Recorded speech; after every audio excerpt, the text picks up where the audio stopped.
Have you ever wondered if one country's economic plan could actually start a chain reaction? One so big it could lift hundreds of millions of people out of poverty and completely shift the world's economic balance? Well, that's exactly what happened in Asia after the war, and it all started with a single incredibly ambitious blueprint. It's one of the most incredible turnarounds in all of modern history. And it all kicked off with one nation that was facing what looked like an impossible task right after World War II.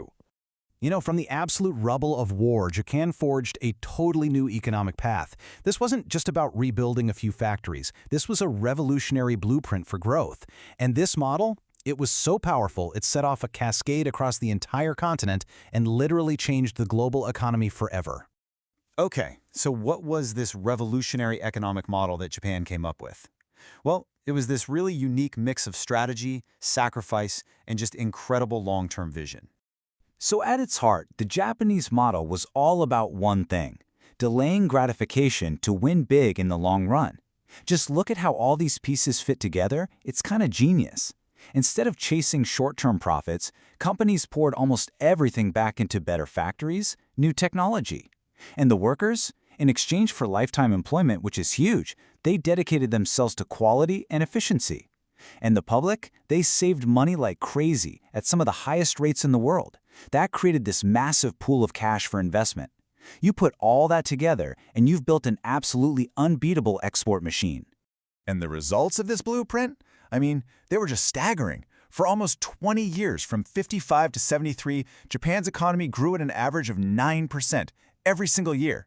To put that into perspective, that's a growth rate most developed countries today can't even dream of. This incredible explosion of growth shot Japan from a nation in ruins to the world's undisputed #2 economy. When you have a success story that dramatic, people are going to notice. It wasn't long before Japan's neighbors looked at this proven model and saw a path forward for themselves. And that sparks the next big wave of this economic cascade. And that brings us to the Asian tigers: South Korea, Taiwan, Hong Kong, and Singapore. These four economies were the very first to really copy Japan's export-driven strategy. Just like Japan, they didn't have a lot of natural resources, but what they did have was a disciplined, hard-working labor force ready to go. Their method was just brilliant. Instead of trying to compete with Japan directly, they basically followed right behind it, climbing up the value chain. So as Japan moved on to making high-tech cars and electronics, the tigers jumped in to fill that gap. They started with things like textiles and toys, then leveled up to radios and TVs, and eventually they were making their own advanced technologies. So now this cascade is really picking up steam. The Tigers had just proved that the model could be repeated, and you can bet another group of nations was watching very closely, just waiting to make their own move. Right, so countries like Indonesia, Malaysia, and Thailand, at first they were just the suppliers. They were shipping raw materials to the factories in Japan and to the tigers. But they pretty quickly had a wait-a-minute moment. They realized they could be doing more than just providing the parts, so they adopted the playbook themselves, using their own large, low-cost labor forces to become manufacturing exporters in their own right. And this is where the story gets really dramatic. This is the moment when the world's most populous nation decided to completely change course and jump into the global economy. For decades, China had been on this path of Maoist self-reliance, basically closed off from the world. But its leader, Deng Xiaoping, saw the insane growth happening with his neighbors and realized that isolation was a dead end. So he made a historic pivot. He decided China's future wasn't in closing its doors, but in throwing them wide open to the world.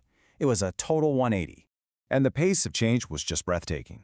Within just a few years, China set up these special economic zones to get foreign companies to come in. They joined major global institutions like the IMF and the World Bank, and they quickly became a massive trading partner for their neighbors, especially Japan.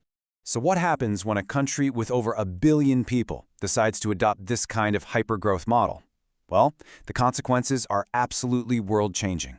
You get a brand new economic center of gravity.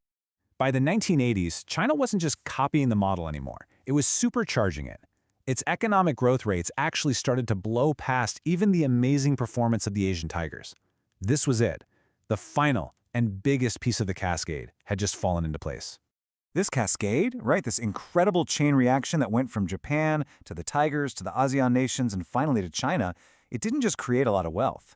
It fundamentally redrew the world's economic map. It created this powerful new center for global production and trade that we're still living with today. You know, the aftershocks of this whole transformation are still shaping our world, from the phone that's probably in your pocket to the complex web of global politics.